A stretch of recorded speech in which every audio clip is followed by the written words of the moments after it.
anterior and posterior pelvic tilt. Okay, what is this pelvis? The entire hip is called pelvis. You have three bones that forms your pelvis. What are those three bones? One side pelvic bone, that is the ilium, ischium and pelvis. This is one set. This is right, this is left. In between, what you have? Sacrum. This 5 piece of sacrum is fused together. Okay, so in between the sacrum you don't have any movement. In between the sacrum you don't have any movement. You see here in the model, this is the sacrum. Sacrum is something like triangular form. So side of the sacrum, one pelvis will come. So what view you are seeing is posterior view. Okay, you are seeing the person from behind. So this is right hip, I mean pelvis. Okay, and this is left pelvis.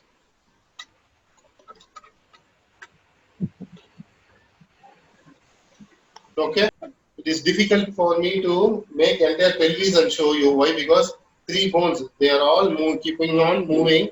So I just show what is a pelvic movement with one pelvis. So same thing happens on the left side also. If someone is standing by your side, okay, you are looking at my side view. Okay, lateral view, you can say side view or lateral view, the pelvis. So to keep the side determination, we say it as side determination. What is the side determination? In anatomy practical class, the anatomist or the lecturer will take any bone and give it to the student. Just tell me the side determination. I mean, identify which side of the pelvis is this. You will have to identify ischial tuberosity, pubis. Pubis always faces front. Acetabulum always faces laterally. So this is right side pelvis.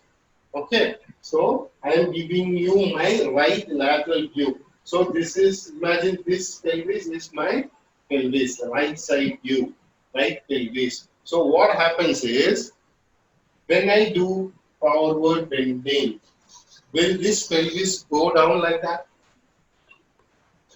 and come back like this? When I stand neutrally, this will be like this. When I try to bend, what happens? The sacrum, opposite pelvis, as I said, it goes down. Yes. After some point, this will get arrested. It will not keep on tilting. Am I right? So once it goes down, after some time, it will stop, which is followed by more bending of the spine. So thereby, people can take the tip of the fingers and touch the floor. Some people might be hanging some above the floor. Some people might touch, and experts in yogas can touch this way, and even more, much beyond can also be possible. Am I right? So that happens whenever you ask someone to forward flex and touch the floor.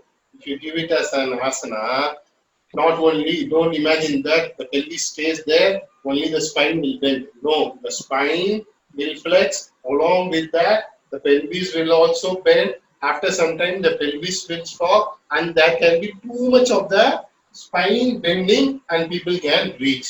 If in case the mobility of the pelvis is less, more mobility from the spine, they will curve the spine like anything to touch the ground. So that is wrong. What asana is this, ma? Asking someone to go like this and touch the floor. Adhastasana, sir. Adhastasana. I'll tell you, I am a person, I will have little bit more flexibility from my adductor aspect, but my posterior chain is a tight. I'm not a regular yoga practitioner. You can say me as a normal people also. Okay, I'm not a yogic asana practitioner. Okay, so by nature, my adductor flexibility is good, but my back flexibility is poor. I will show you the proper way of Padastasana. If you ask me to touch the floor, definitely I can touch the floor. See, if you ask me to touch the floor, I can touch. I can touch. If you give me a Padastasana, I will be happy that I'm touching. I can even do warm up. I can even go touch my full palm. I'm warmed up, I know that. But I was not good enough to do it from my pelvis. Why? Because, as I said, my posterior chain of tightness allowed my pelvis stopped right here. It is not moving. From here, see, there is too much gap. If you can see it from the video. This is my Padahastasana. If I touch down, it is from the lumbar flexion and the thoracic flexion. If I see other client and I want to touch more, I do more spinal bending. So that is not good. Okay. So how the Pada Astasana has to happen? From your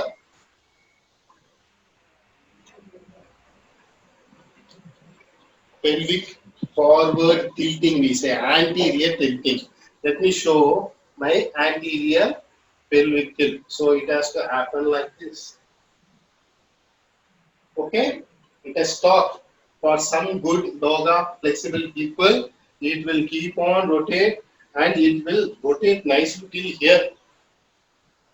That is good way of doing it. Whereas for myself, I definitely have tightness beyond which I stop. So only my spine is taking me and going and touching the floor. If you ask me, I want to show you. This is the floor. I can touch this way. Don't tell that I am a good flexible person. So you will be wrong if I say that I am a flexible person. So are you all clear with anterior tilting of pelvis? Very important. Yes. Yes, sir. All Yes, yoga sir. posture, you should know what is Yes. anteriorly tilted pelvis is. Okay. So then what is the posterior tilting of the pelvis? So this was my anterior tilting. So as it comes back, it is definitely posterior. Or from neutral also, if I want to do this movement, that is posterior tilted. Okay, so this was neutral. When I get down, that itself for the pelvis is anterior tilting. Okay, from tilt, bend down position, when I come straight, that is posterior tilting. Okay, and in hyperextension also, little bit of more posterior tilt will happen. So you need to definitely clearly know what is anterior tilting of pelvis, posterior tilting of pelvis. To you all, Sir, can you explain posterior? I couldn't follow, sir. posterior is just reversible. From neutral, when anterior tilting has happened, when you get back, posterior tilting will happen.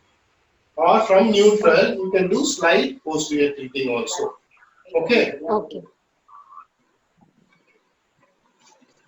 Um, that is one particular program from Sun TV.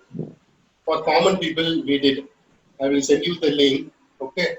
Today, you find time to see that. I have spoken about the anterior tilt of the pelvis, how to sit exactly on the sitting bone. For example, this is the sitting bone. If someone who has good sort of posterior flexibility, some yogic people will have, not all. If they have developed that good amount of tilt, they will nicely sit in the sitting bone.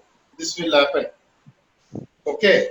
If the flexibility is not, it will be slightly posteriorly tilted and they will be sitting like this. If they sit like this, the sacrum, you have the tailbone here. If someone sits like this, tailbone is much up. If someone sits like that, the tailbone is much closer to the floor. Though there is a lot of soft tissue, there will be definitely compression. So importance of sitting in the sitting bone, and you will have to insist this to your clients also. So you do all sort of inputs to your client so that slowly the anterior tilting of the pelvis develops and he sits erect with the neutral pelvis landing on the ischial tuberosity, that is the sitting bone. For example, if I come to you as a client, if suppose you don't mind I touching like this, I will never improve. Understand? Or if you feel that no, I will improve, I will take my forehead and touch my knee, that is because you are curving too much of my spine and taking my forehead to touch the what? My knee or the leg or something like that. So I am not improving in a good way. If suppose I am a client to you, you check my flexibility, you educate me what anterior tilt is, you stop me right there. This is my flexibility. Even though the client say, no, I can touch the floor, this is my Pada Astasana. All people will be trying touching the floor. I will stop right away like this. Give me 5 times, 10 times, I don't mind. Day by day, with my nice improvement in the anterior pelvic tilt, I will slowly go and touch the things. Do you see almost I have kept my spine neutral, no bending at all? That is the way you'll have to do the Pada Astasana. So, anterior pelvic tilting, maintaining the anterior pelvic tilt, moving the pelvis along with the asanas is very, very, very important.